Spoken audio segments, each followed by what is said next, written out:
Je vais passer la parole à Madame Garmazi, qui est directrice du secteur de la culture à l'Alexo. Que je retrouve mes notes. Donc l'Organisation arabe pour l'éducation, la culture et les sciences, et qui va nous parler justement des stratégies de cette organisation internationale sur la reconstruction du patrimoine culturel dans la région arabe. Je vous passe la parole pour 20 minutes. Bonjour, merci Monsieur Jacobs. Je remercie infiniment Madame Lavandier, mon collègue et ami Zaki Aslan, pour nous avoir donné l'occasion de nous réunir dans ce bel endroit qui est le Louvre-Lens. Et je remercie aussi tous mes collègues, tous mes amis, toutes les sages personnes que vient de citer notre ami de l'UNESCO. Voilà. Hier, nous avons eu une réunion à l'UNESCO avec le groupe arabe, c'est-à-dire les ambassadeurs arabes de l'UNESCO. Et l'un des ambassadeurs m'a dit qu'il y avait quelqu'un qu'il a appelé du musée de Lens pour lui demander qu'est-ce que c'est l'Alexo. Voilà, alors je vais essayer de vous présenter en bref l'Alexo. Donc, c'est une organisation régionale, intergouvernementale, relevant de la Ligue des États arabes. Elle se compose, comme vous voyez, des 22 pays alors arabes. L'Alexo a été fondée en 1971 et son siège social est à Tunis, en Tunisie. Là, vous avez la photo de son nouveau siège social. Nous venons d'aménager dans ce beau bâtiment il y a à peine quelques mois. Les activités de l'Alexo sont semblables à peu près aux activités de l'UNESCO. D'ailleurs, parfois on dit que c'est l'UNESCO arabe. Donc nous œuvrons dans le domaine de l'éducation, la culture et les sciences. En 2010, un programme sauvegarde du patrimoine a été créé sur décision de la conférence générale de l'UNESCO. Je vais très vite passer maintenant à vous exposer un petit peu l'état des lieux dans lequel se trouve aujourd'hui le patrimoine culturel dans la région arabe. Les images que je vais vous présenter sont tristes, bien sûr. Donc, il y a la destruction menée et voulue, franchement, de ce patrimoine qui est visé en premier lieu. Le pillage et le trafic illicite, bien sûr, on profite toujours de ces périodes pour piller le patrimoine, surtout que le patrimoine rapporte malheureusement de l'argent et de ressources pour les bandes de malfaiteurs et pour les ennemis de la paix et de l'humanité qui sont ces groupes terroristes. Du coup, bien sûr, la mémoire, et c'est la mémoire humaine qui se trouve en péril. Je vais vous montrer quelques exemples, mes collègues l'ont fait avant moi, mais il faut toujours s'arrêter sur ça. Quelques exemples que j'ai pris de l'Irak. On voit le musée de Mawsil en Irak qui a été dévasté criminellement. Les ruines de la ville d'Atra en Irak qui est classée sur la liste du patrimoine mondial. Il y a toujours avant et après la mosquée du prophète Younes à Mawsil qui a été dévastée. L'attaque se fait pratiquement à tous les monuments historiques, religieux, aux institutions, les musées, tout ça. Rien n'est épargné. La Libye aussi qui passe par des moments de crise. Avant mon voyage en France, une délégation libyenne est venue à l'Alexo. Ils nous ont exposé un état de lieu qui est triste. Alors, le mausolée de Zlit, on en voit que c'est toujours les lieux de mémoire qui sont attaqués en premier lieu. Et c'est pour ça qu'on dit toujours que lorsqu'on attaque un monument, un mausolée, on n'attaque pas le bâtiment seulement, mais on attaque la mémoire humaine et les croyances et tout ce qui forme le patrimoine immatériel des populations. Voilà la statue de Omar al-Mokhtar, comme ça elle a été sauvagement arrachée. et cette belle statue de la gazelle. Ils ont commencé par ça, d'ailleurs, ils l'ont attaqué sauvagement. La Syrie, où je viens d'être interpellée, les raids continuent sur la pauvre vieille ville d'Alep, en ce moment même. Le mosquée Omeyyade à Alep, le site de Palmyre et le krach des Chevaliers. Le Yémen, il ne faut pas aussi ne pas passer par ce beau centre ancien de Sanaa. Regardez comment il était avant, il a été sauvagement aussi détruit. Et le château d'Al-Qahira à Ta'iz, qui se trouve au sud du Yémen. Je vais finir par la Tunisie. Enfin, la Tunisie, elle a subi toutes ces attaques après la révolution qu'on qualifie de printemps arabe. On n'a rien vu de toutes les manières de ce printemps-là. Il y a la même chose, c'est toujours les mausolées, c'est les lieux de mémoire qui sont attaqués. C'est le mausolée de Sidi Bou Saïd à Tunis qui se trouve tout juste à côté du site archéologique de Carthage. Les attaques terroristes que vous connaissez tous et dont le musée du Bardo a été la cible.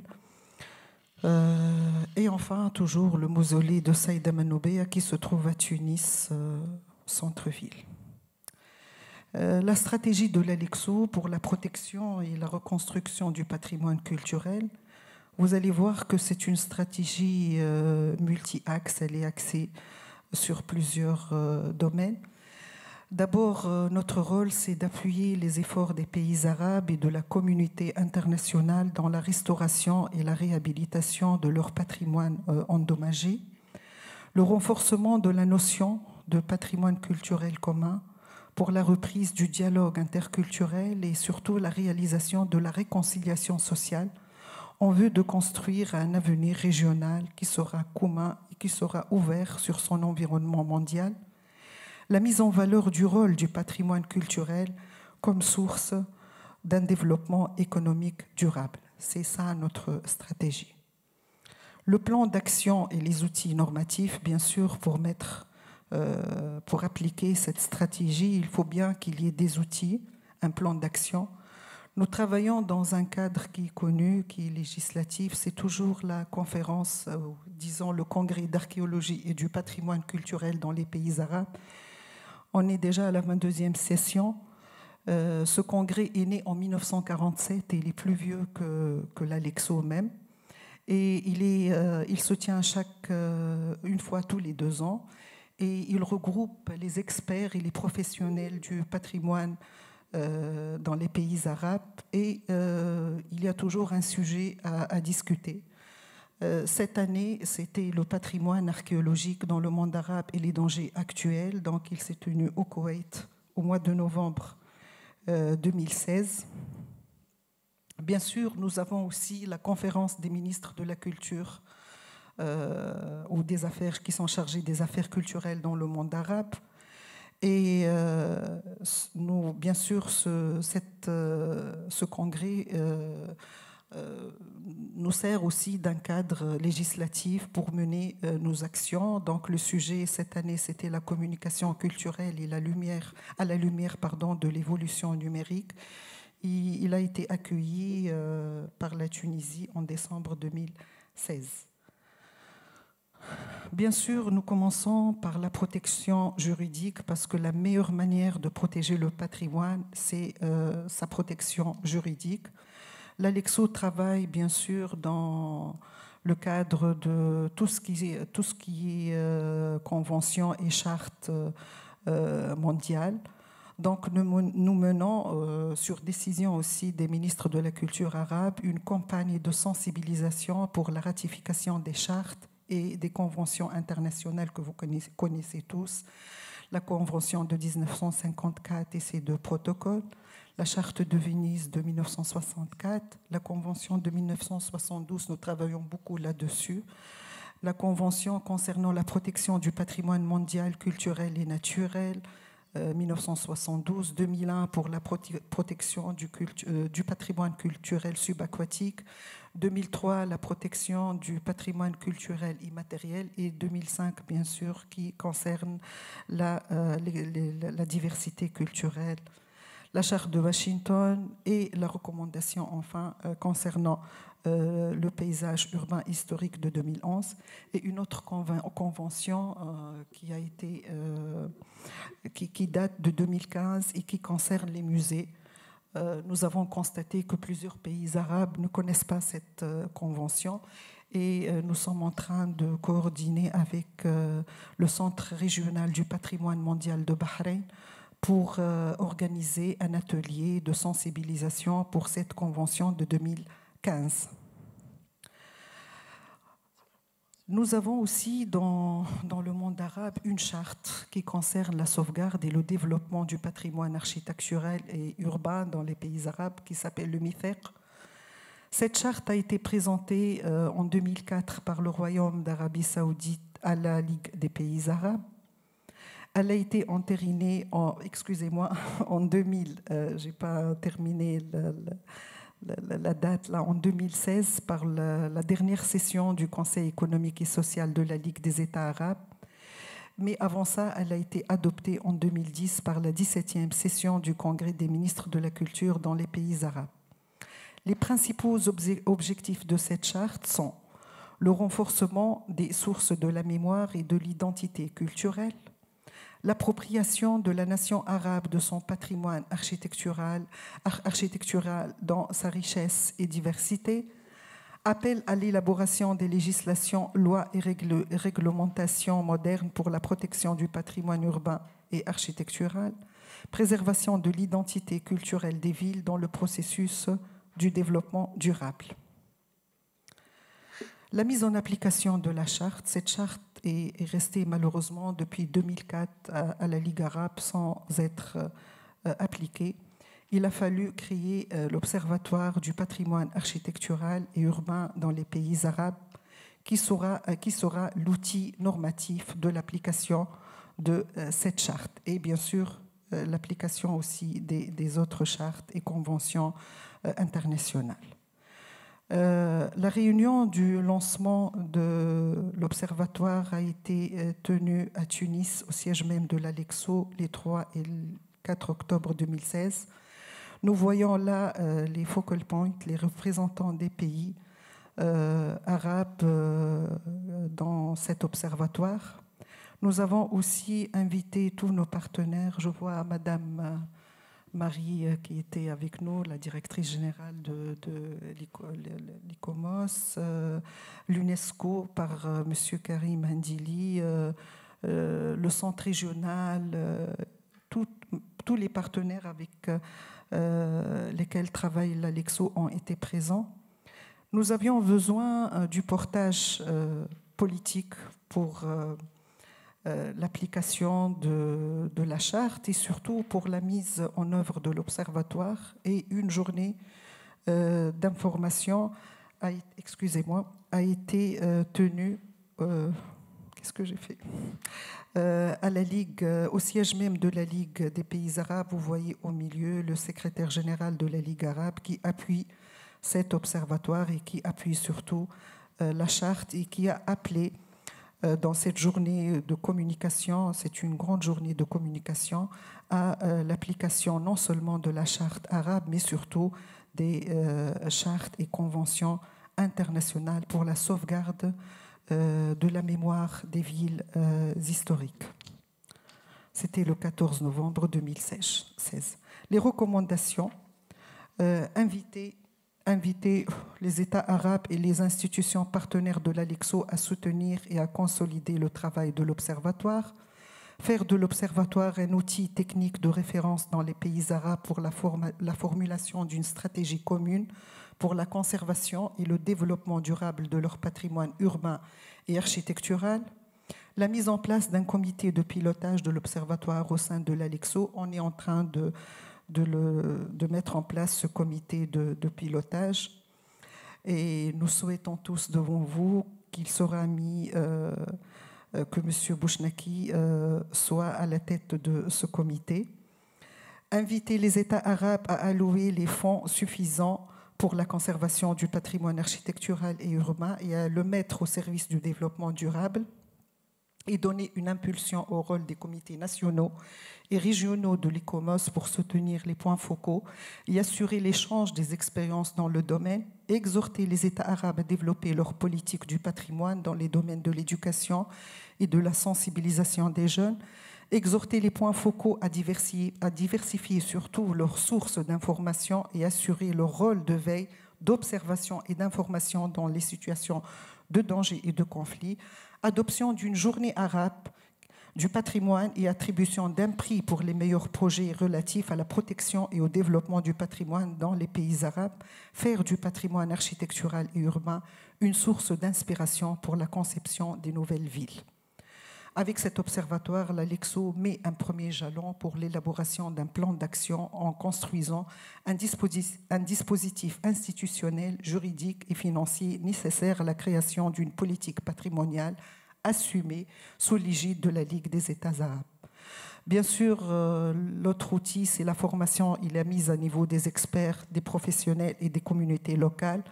La gestion du patrimoine culturel en période de conflit, plusieurs ateliers ont été menés avec ICROM, Sharjah et au Koweït. Il y a eu plusieurs ateliers, dans quelques exemples. Nous nous occupons aussi du patrimoine culturel et matériel, la Convention de 2003 et son application dans les pays arabes. Nous avons mené 4 ateliers en partenariat avec l'UNESCO et nous avons dressé un bilan de ces 4 ateliers qui a été présenté au ministre de la Culture arabe et qui ont incité l'ALEXO à continuer ces formations. Bien sûr, la numérisation et la sauvegarde du patrimoine. Nous sommes en train de numériser le patrimoine culturel à travers quelques expériences dans les pays arabes. Nous avons créé le portail du patrimoine culturel dans les pays arabes qui a été lancé 15-16 juin 2015. Nous avons créé une base de données des experts en patrimoine culturel. Enfin, on sauvegarde aussi sauvegarde de la mémoire des villes historiques, la culture et le patrimoine au cœur du développement durable. Nous avons été partenaires de l'UNESCO dans le rapport mondial qui a été présenté à Habitat 3 à Quito. L'ALEXO a été chargé de l'élaboration du rapport régional des pays arabes relatif à la stratégie culturelle pour la réhabilitation de l'habitat ancien et la régénération urbaine des villes historiques. Le rapport régional de l'ALEXO relatif à la conservation et la régénération urbaine a porté sur les 6 thèmes suivants: caractéristiques et défis urbains liés à l'urbanisation, défis et opportunités spécifiques, cadre légal et institutionnel, rôle de la culture et du patrimoine dans la réalisation du développement, impact de la culture et du patrimoine sur la cohésion sociale et la participation communautaire, et enfin enseignement et vision. Bien sûr, il fait référence à 3 documents qui sont en rapport avec la note conceptuelle relative à la contribution de l'UNESCO à l'élaboration de l'agenda urbain post-2015. Les villes sélectionnées pour l'étude, vous les voyez ici: Alger, Tunis, Sfax, Fès, Casablanca, Le Caire, Tripoli, Jeddah, Dubaï, Al Ain, Koweït City, Amman et Bardet. Enfin, l'adaptation, et je termine par ça, du patrimoine culturel aux nouvelles technologies de l'information. Nous avons créé ce portail de visite virtuelle des villes historiques dans le monde arabe. Nous avons commencé par la Médina de Tunis, classée sur la liste du patrimoine mondial, et Sfax, qui a été capitale culturelle arabe pour l'année 2016. Et nous avons créé ce projet de palmier qui s'intègre dans un projet plus large. Le groupe arabe voudrait bien inscrire le palmier sur la liste indicative du patrimoine mondial, vu que cet arbre, avec toutes les habitudes et les coutumes qui lui sont rapprochées, est commun dans tous les pays arabes. Nous avons voulu les unifier de cette manière et nous avons créé un petit film, mais là je ne sais pas comment le faire fonctionner, qui s'intitule Tamour, c'est-à-dire le Tamour et Tamour, les dates qui sont en train d'initier les enfants et les jeunes afin d'adopter toute la culture de tolérance et tout ça. Ça va passer au mois de Ramadan. Nous travaillons bien sûr avec nos partenaires que vous voyez ici. Voilà, et je vous donne un dernier exemple. Nous avons participé à un projet euro-méditerranéen qui s'appelle Omeya Daraout, et dont l'objectif principal est la mise en place d'itinéraires touristiques culturels dans les 7 pays du pourtour méditerranéen: Espagne, Portugal, Italie, Liban, l'Égypte, la Jordanie et la Tunisie, afin d'améliorer la cohésion territoriale et surtout d'assurer un développement durable basé sur la culture de la tolérance et de la diversité culturelle au profit des populations. Merci pour votre attention.